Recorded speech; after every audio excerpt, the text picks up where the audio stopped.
Olá, irmãos, Deus abençoe em nome do Senhor Jesus Cristo. A gente está começando agora mais um vídeo do nosso programa Geração Ômega e hoje a gente vai continuar o nosso assunto sobre o que é um profeta.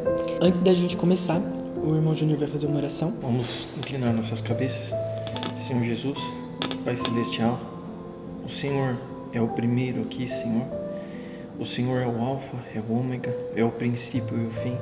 Nós sempre colocamos dessa forma, Senhor, porque desde o princípio até o fim deste vídeo, o princípio até o fim do nosso dia, o Senhor é o primeiro e o último, Senhor, porque sem o Senhor para nos dar força, o Senhor para nos levantar, nós sequer saberemos o que fazer, Senhor, nós sequer ficaremos com um objetivo, mas o Senhor é o nosso objetivo, e o Senhor é quem nos diz o que fazer, como fazer, nos capacita para aquilo.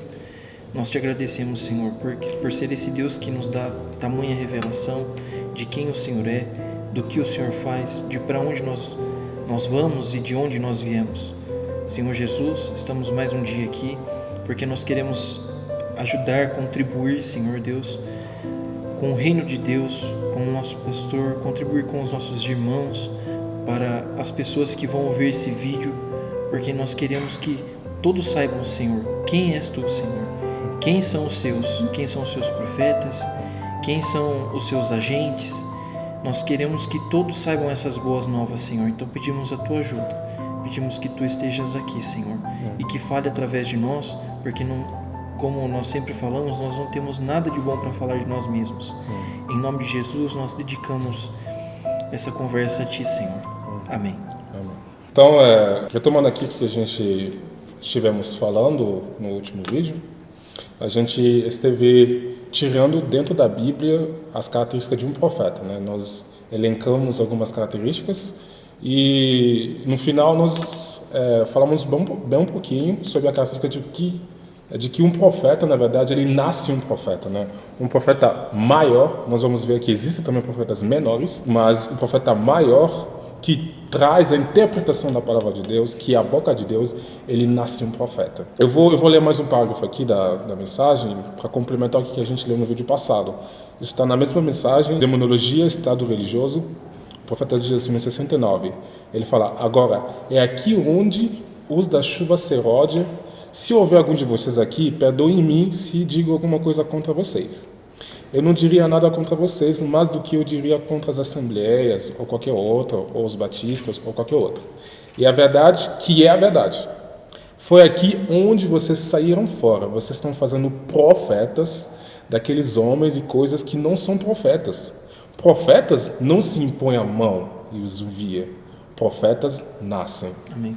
Vocês estão vendo? Na Bíblia tem um dom de profecia.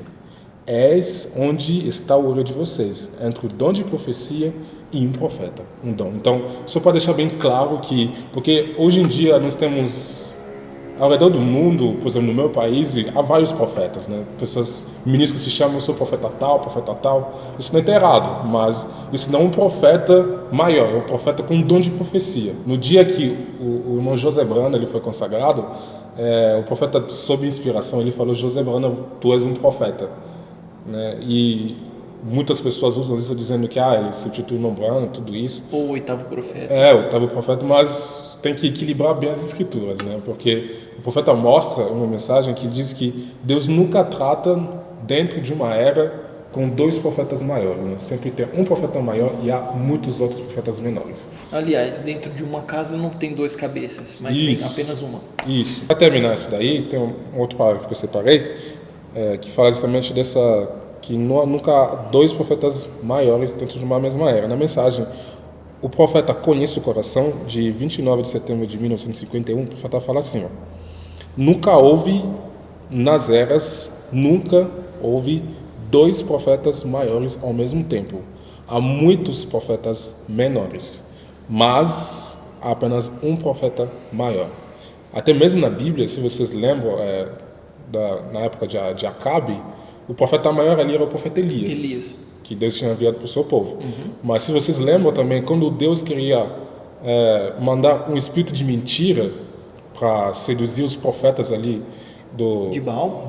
De Baal, de Acabe ali, havia um outro profeta que Deus usou, né, que eles estavam procurando quando Josafá eles queriam ir para a guerra, mas Josafá perguntou, não há um profeta que a gente pode consultar? Exatamente. Eles falaram que há um outro profeta, mas não era Elias, era Micaías. Era Micaías. Então, havia outro profeta menor ali, mas havia um outro profeta maior que era Elias. Então, ao mesmo tempo, dois profetas, Isso. um sendo a boca de Deus, o outro também sendo a boca de Deus. Sim. Mas o principal ali Isso. era aquele. Agora, Exatamente. através de Micaías, Isso. Deus ele trouxe luz também. Exatamente. Esse é o ponto que eu queria... Mas o foco principal, se olhado por todo o contexto, via que tudo apontava que Elias estava trazendo toda a história. Isso, exatamente. Então agora está definido o que é um profeta e as características de um profeta. E aí agora a gente vai discorrer até conseguir chegar no nosso profeta que a gente queria, que foi o profeta enviado para nós.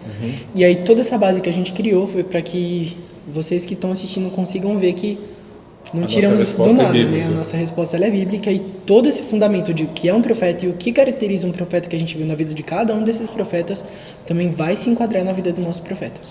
O Urim Tumim, ele vai brilhar para isso também. De Gênesis e Apocalipse. De Gênesis e Apocalipse. Exatamente. Então, o próximo profeta que a gente quer tomar aqui na Bíblia, que não é mais do Antigo Testamento, mas é do Novo Testamento, porque no Novo Testamento também há profetas.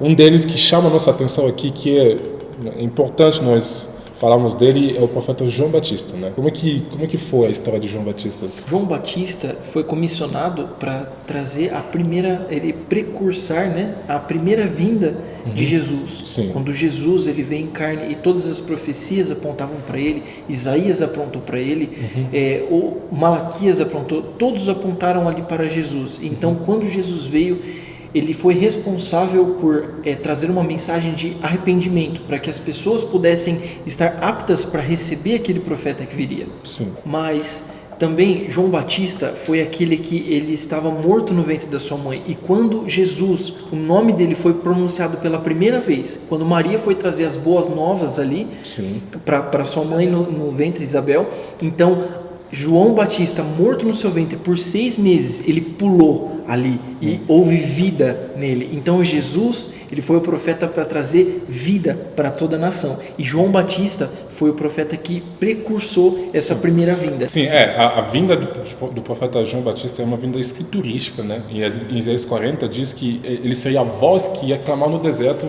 anunciando a vinda de Jesus Cristo. Então, tem um ponto importante aqui notar na vida desse profeta João Batista é que porque todos os profetas que a gente viu aqui do Antigo Testamento, Deus os usava para principalmente conduzir o povo e também levar de volta o povo no caminho certo, porque, por exemplo, no tempo de Acabe, o povo tinha caído em idolatria e Deus enviou o profeta Elias para os trazer de volta a verdadeira adoração. Com uma mensagem de arrependimento. Isso, então eles tinham mais esse ministério de conduzir o povo, de mostrar qual é o caminho certo, de ser um meio ali para consultar a Deus. Mas o profeta João Batista, além disso, ele tinha um ministério a mais, né? Ele tinha um ministério de ser o precursor da primeira vinda de Jesus Cristo.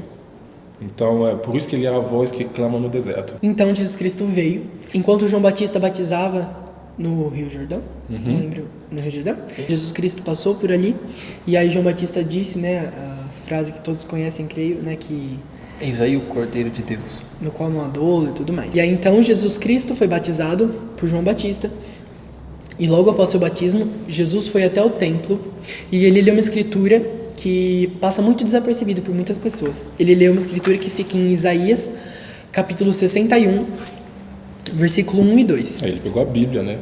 Começou a ler. Sim. E a Bíblia que estava em forma de rolos, né? Ele pegou, sim. abriu exatamente. Antigamente a Bíblia não era assim, né? Era em forma de pergaminhos, né? Isso. Vamos ler também? Vamos? Opa, acho que essa escritura é muito boa, né? É bom a gente ler ela. Isaías 61. Ela é a escritura-chave Da primeira vinda da e da primeira segunda. vinda e da Né? segunda vinda. E aí... Ele tinha 30 anos, né? Sim, Jesus Cristo tinha exatamente 30 Ele anos. começou o ministério dele. Sim, ali foi o marco do início do ministério de Jesus Cristo, né? Exatamente. Então, Jesus Cristo, após ser batizado, ele foi até o templo, pegou os pergaminhos e ele leu uma escritura, só que ele não leu a escritura inteira. E a gente vai explicar agora a simbologia que Deus quis trazer com aquilo, né? Ele leu o versículo 1 e 2. Jesus Cristo foi, e aí ele leu o versículo 1 e ele leu metade do versículo 2. Então, Jesus Cristo leu assim: O Espírito do Senhor Jeová está sobre mim, Porque o Senhor me ungiu para pregar boas novas aos mansos. Enviou-me a restaurar os contritos de coração, Amém. a proclamar liberdade aos cativos e a abertura de prisão aos presos, a apregoar o ano aceitável do Senhor.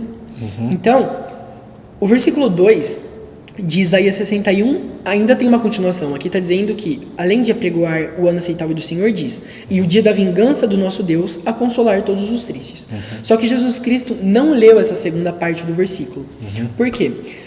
Ao ler o versículo, ele estava mostrando de maneira revelada, para que os que tivessem revelação entendessem a parte do ministério que estava sendo cumprida naquele momento. Sim, até porque ele disse que quando ele fechou o livro, ele falou: hoje se cumpriu essa escritura. Porque ele estava falando Exatamente. dele mesmo. Ele estava mostrando, bom, o meu ministério de hoje é isso. Eu vim para isso. Essa Eu vim minha pra primeira isso. vinda, a primeira vinda de Jesus Cristo foi para pregar o ano aceitável do Senhor, então trazer liberdade aos cativos e tudo mais. Então, se os irmãos quiserem conferir isso, está em Lucas capítulo 4, né, que é o capítulo no qual ele vai até o templo e lê. E ali está mostrando certinho a fala de Jesus, que ele leu até metade certinho metade. do capítulo Eu gosto de falar que 2. essa vírgula aqui vale 2.000 anos. Sim, exato. É uma vírgula, porque é que na verdade tem traduções que não tem a Bíblia, né? Tem traduções que tem um conectivo. Isso. Então, o ano aceitável do Senhor e o dia da vingança. Isso. Então, Sim, esse conectivo e ou a vírgula, Esse mesmo né? conectivo tem aqui às 4, se a gente for ler. Esse mesmo conectivo. Sim, marca uma passagem de Isso, tempo de que tempo. Né, Deus ia trabalhar. E aí então, Jesus Cristo, após ser batizado, como a gente falou, foi até o templo, leu metade do versículo, leu até metade do versículo 2, mostrando que o ministério dele, que ia se cumprir na vinda de Jesus Cristo fisicamente, na vinda Deus descendo à terra, no corpo de Jesus Cristo, ia se cumprir até metade do versículo 2. E aí então Jesus Cristo, após ler essa escritura, ele fechou o pergaminho e disse que hoje se cumpriu essa escritura. Bom, Ele começou o ministério dele. exatamente. Ali foi o marco do início do ministério de Jesus Cristo. Na sua primeira vinda, né? Sim, em sua primeira vinda, Onde exatamente. teve a multiplicação de peixes, onde nós vemos ele curando cegos, ele pegando o barro e colocando no olho do cego, né, misturando ali com saliva, né? E aí ele vai e restaura a visão dele. Então, nós vemos essas coisas sobrenaturais acontecendo. A transformação de água em vinho. Liberdade aos cativos, como está dizendo aqui, como por exemplo, quando ele libertou o gadareno, né, que era o endemoniado, quando ele tirou os espíritos que estavam na Samaritana, não, na Maria Madalena. Maria Madalena, né?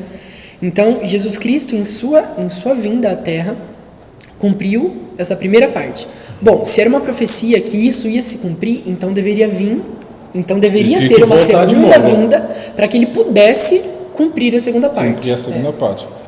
Ele mesmo, durante o ministério dele, ele já anunciava, Sim, né, exatamente. a segunda vinda. Ele falava assim, quando o Filho do Homem voltar, achará ele fé sobre a terra. Exatamente.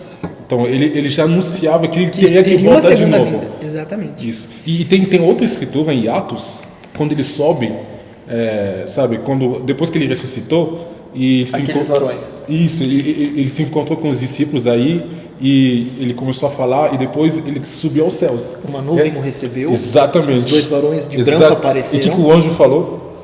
Os anjos falaram assim: eis que como ele subiu, vós vistes a sua subida, vereis também a sua descida. Ele voltaria da mesma forma. Da mesma forma. Então, Até era uma promessa que ele tinha que voltar. Exatamente. Até em Hebreus 13:8 você encontra o quê?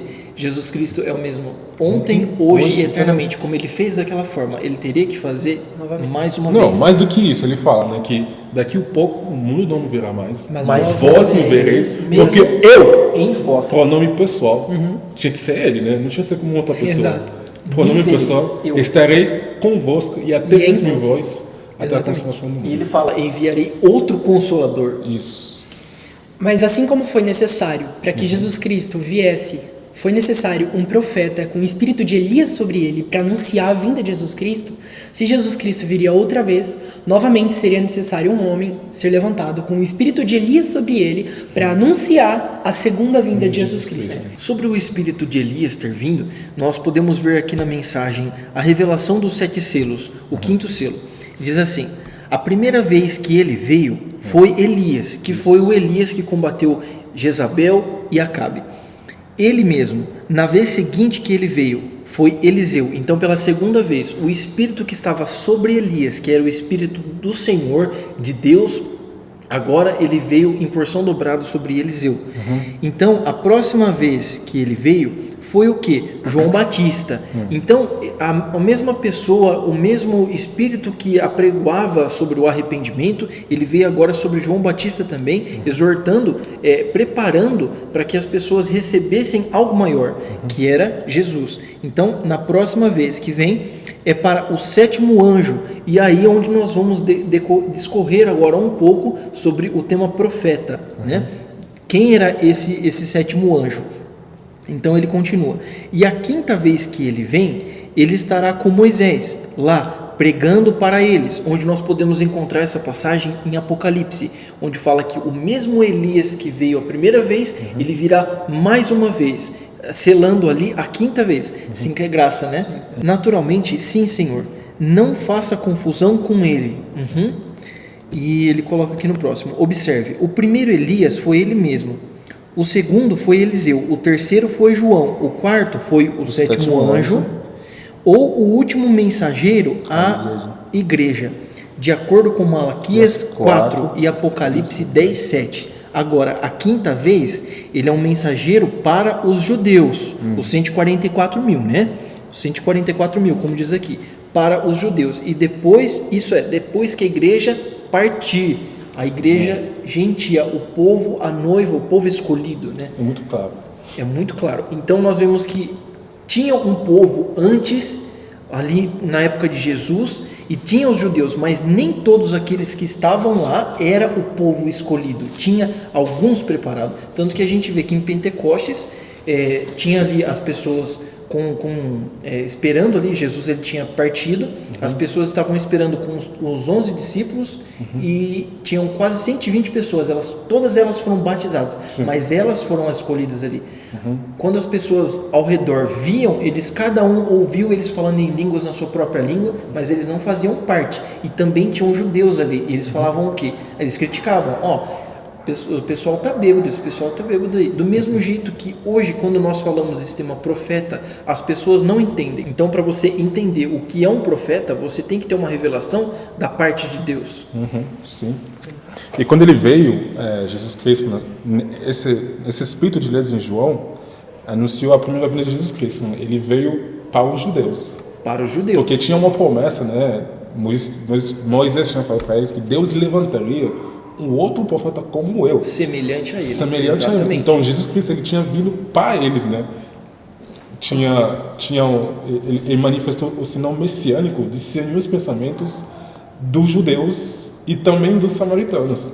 Sim, exatamente. E aí ele falou assim, mas eles o rejeitaram. Como houve essa rejeição, e isso foi nítido, lendo ali nos quatro evangelhos, né, Marcos, Mateus, Lucas e João, você vê que aí ele se achega para a samaritana, aqui no versículo 1 até o 26 de São João, capítulo 4. Então você entende que aqueles quase 120, junto com os discípulos que eles foram batizados pelo Espírito Santo, eles encontraram a revelação, eles sabiam quem era Jesus, eles eram o povo separado. E agora o mesmo profeta, ele também veio para precursar também uma outra vinda. Ele também veio para os seus, e há um povo separado da mesma forma que antes. Nós podemos entender isso quando nós vemos assim na Bíblia. Eu me escondo dos sábios e entendidos, mas eu me revelo aos pequeninos. Então vamos ler aqui em João capítulo 4, versículo 1. E quando o Senhor entendeu que os fariseus tinham ouvido que Jesus fazia e batizava mais discípulos do que João, ainda que Jesus mesmo não batizava, mas os seus discípulos, deixou a Judeia e foi outra vez para a Galileia. E era necessário passar por Samaria. Então você vê, aí mostra como ele tinha necessidade de passar por lá, porque ele tinha vindo para um povo que eram os judeus, e aí ele foi rejeitado e ele precisava passar para lá para que um outro povo pudesse também recebê-lo, ou aceitá-lo ou rejeitá-lo, que é o que nós vamos ver aqui agora. Era um tipo, né? Agora, quem são esses povos? São 3 povos. Quando Noé ele veio, ele foi salvo ali na arca, eram os 3 que eles povoariam a terra. São os filhos de Noé. Sem, Cão e Jafé. Isso mesmo. Então, o povo de Jafé, representado aqui nos judeus, que era o povo que, por predestinação e eleição, rejeitou para que pudéssemos ter uma chance, para que algum outro povo pudesse ser alcançado, e esse povo estava um pouco mais distante. Agora, qual é aquele povo que estava um pouco mais próximo de nós? O povo de Sem, que foi esse povo que ele veio ali da descendência de... ele passou ali por Acabe e tudo mais. Então, vamos ver um pouquinho aqui em João, para isso ficar um pouco mais claro. João 4,5. Foi, pois, uma cidade de Samaria chamada Sicar, junto da herdade que Jacó tinha dado ao seu filho José, e estava ali a fonte de Jacó. Jesus, pois, cansado do caminho, assentou-se assim junto da fonte. Era isto quase a hora sexta. Veio uma mulher de Samaria tirar água. Disse-lhe Jesus: dá-me de beber. Porque os seus discípulos tinham ido até a cidade comprar comida. Disse-lhe, pois, a mulher samaritana: como sendo tu judeu, me pedes de beber a mim, que sou uma mulher samaritana? Porque os judeus não se comunicavam com os samaritanos. Agora, por que isso? Porque lá atrás, quando houve aqueles casamentos políticos feitos por Salomão ali, houve a separação das tribos através de Jeroboão e Roboão, onde 10 tribos ficaram com Jeroboão, 2 tribos ficaram com Roboão, e aí houve a idolatria de Jeroboão e tudo mais, até que quem chegou ao reinado de Israel foi Acabe, e ele também fez a mesma coisa, cometendo a mesma coisa de um casamento ilícito, não segundo a ordem de Deus, né? E casou-se com Jezabel, e aí ele habitou em Samaria, que foi onde começou esse povo separado da linhagem de Sem. E aí nós tínhamos o outro povo ainda, que eram os pagãos, aqueles que desde o começo, com o povo de Israel, Jesus, ele deu, Deus, né, ele deu a ordem expressa: não vamos nos casar, não misture a linhagem, não pegue os povos pagãos, né, e dê como mulheres e vice-versa, né? Então era um povo de cão. Então agora nós sabemos o porquê os samaritanos, eles não tinham o costume de se juntar com os judeus, porque eram povos separados. A tribo de Israel e a tribo de Judá agora não estavam mais juntas, mas separadas. É isso, né? Sim.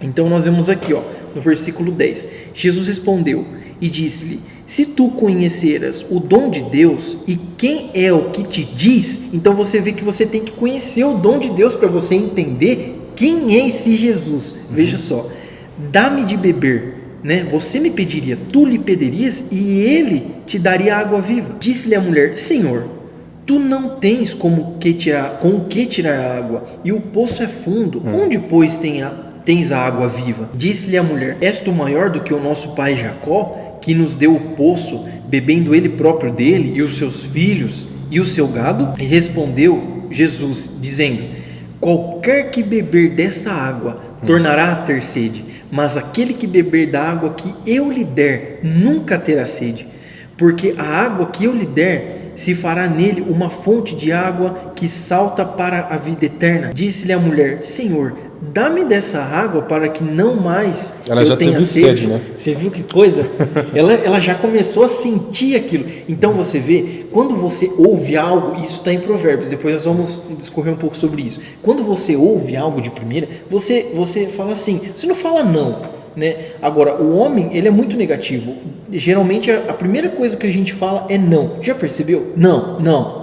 Sempre não. Agora, você não vai olhar para isso, para esse profeta, e você vai falar assim: não existe profeta, eu não vi o nome dele na Bíblia, eu não sei o que vocês tanto endeusam ele, né? Então até entramos nisso, não é verdade?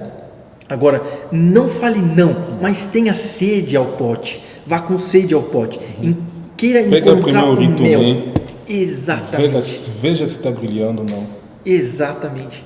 Vamos ver se realmente está aqui, né? Isso. Então ele pegou e falou isso. Aí ela falou assim: para que eu não mais tenha sede e não venha aqui tirá-la. Disse-lhe Jesus: vai, chama o teu marido e vem cá. Então quando ele falou isso, ele olhou diretamente no coração dela. Olha só o dom profético. Ele estava manifestando o sinal messiânico ali. O sinal messiânico. E foi exatamente o que ela disse, né, irmão Paulo Júnior? Não tenho marido. Disse-lhe Jesus: disseste bem, não tem marido, porque tiveste... Nesse ponto aqui o profeta mostra, porque o profeta sendo um profeta, Deus mostrar para ele mais detalhes dessas cenas bíblicas, né? Eu gosto quando o profeta fala de alguma cena bíblica. Nessa cena ele fala que quando a mulher disse assim que eu não tenho marido, os discípulos estavam ali atrás. Ele falou, poxa vida, nosso mestre falhou. Ele falou alguma coisa que não era verdade. Mas Jesus Cristo continua ali. Ele disse assim, tu disseste a verdade, né? Porque tu não tiveste só um, tiveste 5. E Isso. agora você tem mais um que não é teu marido. Isso disseste com verdade. Olha lá no 19. Disse-lhe a mulher, Senhor, eu vejo que és profeta. Oh, aleluia. Ela reconheceu um profeta na qualidade de profeta, né? Exatamente. Então, se você quer ganhar algo, um galardão na qualidade de profeta. Mas um detalhe aqui. Como que ela soube que ele é um profeta? Não pelo nome dele. Não, mas por quê? Porque lá atrás, até na época de Acabe, eles já tinham sido ensinados. Isso, ela viu o sinal, ela falou, poxa vida, só tem uma pessoa que pode fazer esse tipo de coisa. Exatamente. Sinal, né? Isso. Puxa, isso é lindo. Senhor, vejo que és profeta. Nossos pais adoraram neste monte e vós dizeis que é em Jerusalém o lugar onde se deve adorar. E disse-lhe Jesus, e por que isso? Porque quando Jeroboão, ele separou ali de Roboão, em Jerusalém ficou o lugar, o templo ficava lá, é lá que eles deviam adorar. Todos, eram um único povo ali, né, antes de separar, em Salomão. Mas aí, o que aconteceu? Eles fizeram para si estátuas de ouro ali, né? Jeroboão, com medo, ele temeu que o povo fosse voltar e unificar novamente ali, quando fosse adorar em Jerusalém. E aí que ele falou assim, vamos fazer essas estátuas aí, o povo ficar por aqui. Mas ela já sabia o lugar certo de adoração. Olha o que ela disse, olha só, vamos voltar aqui no 20. Nossos pais adoraram neste monte em Jerusalém, e vós dizeis que é aqui o lugar onde se deve adorar. E disse-lhe Jesus, mulher, crê-me que a hora vem e agora é. Aleluia. Em que esses adoradores adorarão ao Pai. Olha só, vós adorais o que não sabeis, nós adoramos o que sabemos, porque a salvação vem dos judeus. Veio primeiro para os judeus. E agora a salvação tinha chegado no segundo povo, né? Ali a samaritana, ela representava a salvação toda a raça. Exatamente. Mas a hora vem, e agora é, em que os verdadeiros adoradores adorarão ao Pai em espírito e em verdade, porque o Pai procura tais que assim o adorem. Agora, esse é o jeito de nós vermos quem é o profeta. Como nós sabermos quem é o profeta? É uma revelação dada por Deus. É isso. E ele procura esses tais, né? Para que a gente possa partir, o último eleito, né? É a mesma coisa que aquela cena que eles estavam tendo. Jesus apenas com seus discípulos, né? Ele perguntou, quem dizes que eu sou? Pois é, nem eles sabiam direito ali. Eles não sabiam direito, né? Alguns diziam, o profeta disse que alguns dias que, você é um dos profetas, você é Jeremias. Eles apontavam sempre para o passado, né? Ele era, mas eles não estavam conseguindo enxergar aqui. Quem dizes que eu sou agora, hoje? Exatamente. Aí Pedro, ele veio e disse, tu és o Filho de Deus, do Deus vivo. Deus vivo. E Jesus Cristo disse para ele, não foi carne nem sangue, mas foi o meu Pai que te revelou. Quer dizer, é uma revelação. E sobre esta pedra, qual pedra? A revelação de quem é Jesus Cristo. Exatamente. Eu edificarei a minha igreja. Quer dizer que, se nós somos a igreja, nós temos que nos basear na revelação. Na revelação. O que é revelação? A revelação é a ponte que liga nós ao conhecimento de Deus, que liga nós à salvação, nós à redenção, que mostra para você. A revelação te mostra que é um profeta. A revelação te mostra quem você é. É uma coisa pessoal, que Deus ele tem que dar para você. Deus é espírito, e importa que os que o adorem em espírito e em verdade. A mulher disse, eu sei que o Messias, que se chama Cristo, vem, e quando ele vier, vos anunciará tudo, ou seja, o dom messiânico, né? Falará tudo que você fez. Eu sei que quando o Messias vier. Amém. E aí ele pegou e falou assim, eu sou que falo contigo. Sou eu mesmo, aquele que você foi ensinada. Então, um rejeitou, o outro reconheceu, né? Então, esse era o segundo povo. E nisto vieram seus discípulos e maravilharam-se de que estivesse falando com a mulher. Todavia, nenhum lhe disse, que perguntas? Ou, por que falas com ela? Ninguém ousou falar isso, porque sabia a autoridade que ele tinha, né? Mas havia um outro povo, né? Ele se manifestou aos judeus, aos samaritanos, e tinha mais uma outra raça, que era, na verdade, os gentios, né? Isso, aí agora é que nós entramos, agora é que nós entramos. Entramos na história, né? Exatamente. E, na verdade, quando Jesus ainda estava na sua primeira vinda, os gentios tiveram uma pequena oportunidade de chegar ali, mas não era a hora ainda, né? A gente pode ver isso em João capítulo 12, quando a Bíblia diz que faltava 6 dias para acontecer a Páscoa, e os gregos, a Bíblia diz que eles foram em Jerusalém para a festa da Páscoa, né? Exatamente. E eles chegaram lá, Antes da Páscoa, a Betânia, né? Isso, a Betânia, no versículo 1, no versículo 20, eu vou direto para o 20, Ah, tá. ele diz assim: e havia alguns gregos entre os que tinham subido para adorar na festa, né? Estes, pois, vieram a Filipe, que era de Betsaida, da Galileia, e rogaram ali, dizendo: Senhor, queríamos ver a Jesus. Oh, aleluia. E 22 fala assim: Filipe veio e contou para André, e novamente André e Filipe disseram a Jesus. E Jesus respondeu, dizendo: é chegada a hora em que o Filho do Homem será glorificado. Na verdade vos digo, se o grão de trigo caindo na terra não morrer, permanece só. Mas se morrer, dá muitos frutos. Então ele estava apontando para isso, que vocês agora não é a hora. Você tem que esperar o grão cair por terra, ele tinha que morrer. Exatamente. E quando ele voltar, ele se revelaria a eles. Sim. Eles não conseguiram enxergar Jesus Cristo com seu sinal messiânico ali. Na verdade, o que acontece é que eles eram um povo que eles não receberam ensinamento. Eles eram um povo que eles não vinham desde o princípio ali, você vê que judeus, samaritanos, eles tinham por pai Abraão, e eles sempre falavam o mesmo Deus de Jacó, o mesmo Deus de Isaac e Abraão e tudo mais. Agora, esse povo, ele era um povo bárbaro, ele era um povo que precisava de povo uma pagão, né? outra receita. Exatamente. Aí, como é que ele fazia? Como é que ele iria fazer? Com esse outro Consolador, que viria depois que ele se fosse. Ou seja, que depois ele fosse... que o grão caísse por terra. Exatamente. Ele tinha que ser glorificado, e esse grão, ele tinha que ser moído, e aí sim, o Consolador viria dentro deles. Eles precisavam de uma mudança completa, porque eles não tinham nada de Jesus, eles não tinham nada de ensinamento. Então, com isso, para não ficar muito extenso o vídeo, a gente vai finalizar essa parte, e eu convido os irmãos e aqueles que estão interessados a nos acompanhar a assistir o próximo vídeo, onde a gente vai praticamente finalizar esse assunto do que é um profeta, mostrando agora, fazendo esse paralelo completo das cartas de um profeta dentro da vida de William Branham. Então, até lá, que Deus te abençoe. Deus abençoe.